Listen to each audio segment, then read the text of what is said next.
Ayaw sumagot sa tawag. Kanina nag-reply na sa akin eh. Posible hindi niya nakita. Ito na naman tayo. Napaka short temper natin sa hintayan.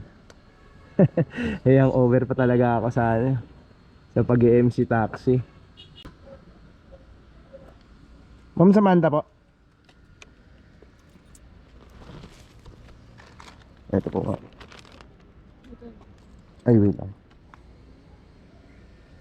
195 po.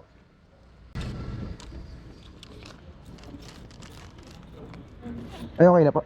Salamat ma'am. So yun, dediretso lang natin tong General Lima at nakikita nyo na yung kalakihan na mall na yan sa Fisher Mall. Diyan naman tayo tatambay para hindi naman sayang yung ikot natin dahil mamaya maya papuputok yung joking ngayon. Nakachamba lang tayo ng isa eh. Yun, napasukan ka agad oh. Diba sakto? Napasukan tayo ng dim sum place sa Fisher Mall.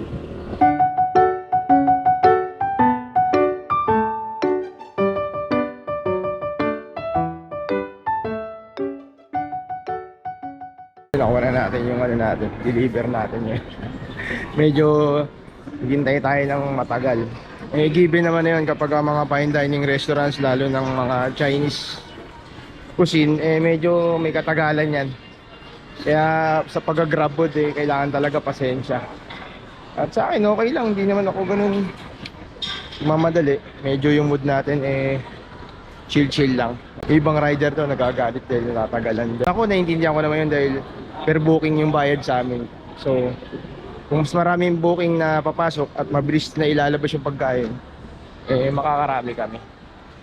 Kaya natin muna natin to.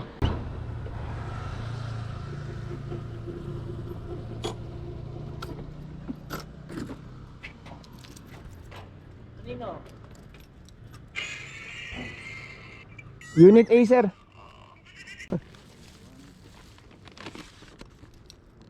Eto sir. Ito lang. Apo, yan sir. Thank you, ha. Salamat po. Sige sir. Yun lang. Negative.